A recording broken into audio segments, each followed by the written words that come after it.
So disclaimer, I am not a professional fighter, I'm an amateur fighter. I have, however, trained for around 4 years in striking and competed a few times, maybe about 7, 8. Yeah, I'm not a professional, so do not take my advice as a professional. So I am fighting on the Muay Thai Addict League show in Leicester Sports Centre, September 30th. There'll be a picture of it, probably here. My weekly training schedule. So I'm going to start with my Muay Thai session. I train 5 times a week. I do Tuesday, which is a 2.5-hour session, which normally consists of skipping, stretching, hitting pads and drills after, and a lot of clinch. On Wednesday, I do strength and conditioning class, so I skip, I do pad work, and then a lot of circuit training, using battle ropes, weights, hitting the whole body, normally around 4-minute rounds, 30 seconds each exercise. So on Thursday is a proper Muay Thai session, so I just skip, stretch, and fucking hit pads, do rounds on pads. And then more drilling, clinch work, like 100 teeps on the bag, just shit like that. Loads of round kicks, just fucking drilling constantly. On Friday I have to travel, it's sparring, and that session lasts about 2.5 hours.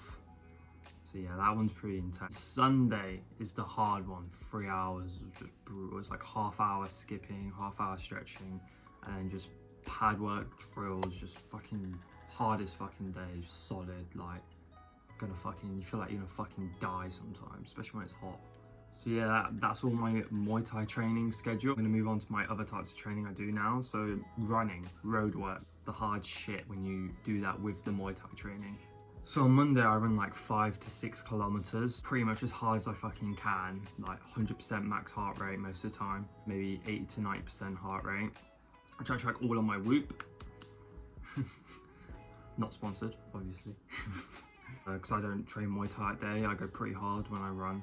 On Tuesday, I run about 4 kilometers before Muay Thai, so training. So I run 4 kilometers and I skip. So like you can imagine like doing a 4 kilometer run and then training 2.5 hours, you're fucked at the end. Wednesday, I do sprints. So I'll go find a hill and I'll do sprints. Not too much, like 10 seconds sprint, maybe 6 to 10 sets, and I just jog back down the fucking hill and do it again. You know, you gotta get those sprints in, quick twitch muscle fibers and all that. Thursday is another 4 kilometer run before training, which is pretty similar to Tuesday, just fucking dying to be honest. Then we move on to Friday and run like 3 kilometers, I think it is. Yeah, 3 kilometers before skipping and sparring. That's all my road work. Monday.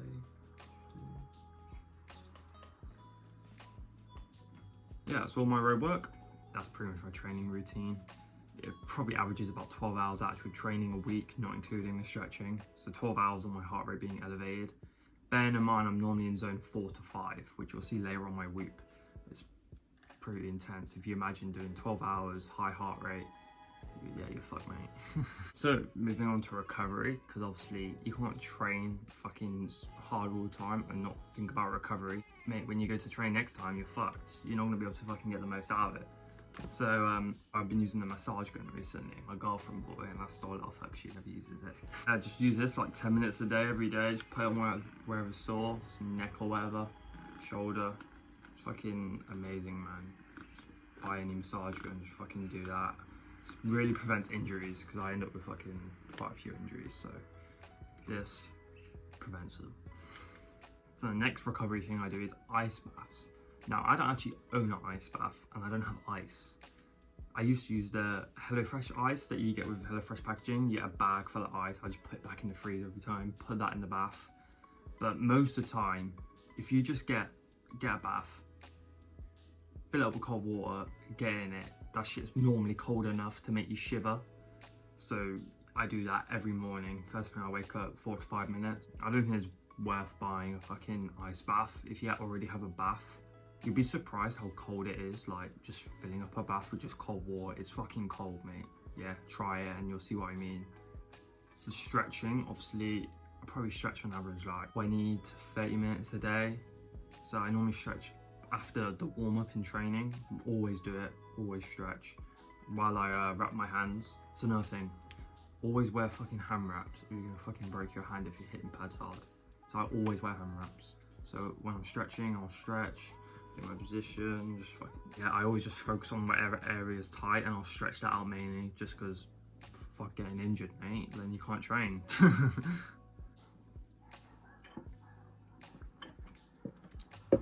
So I am around 5 weeks out now from the fight. So right now the training is pretty fucking hard. Basically training as hard as I fucking can to peak my fitness for when I do fight. But obviously when I'm like 2 weeks out, a week out, the rounds will shorten on the pads and everything. So yeah, that's just so I recover well and my fitness peaks for when I do fight. But yeah, that's the end of the video, everyone. Hope you all enjoyed, and if you want to see more, just click around here.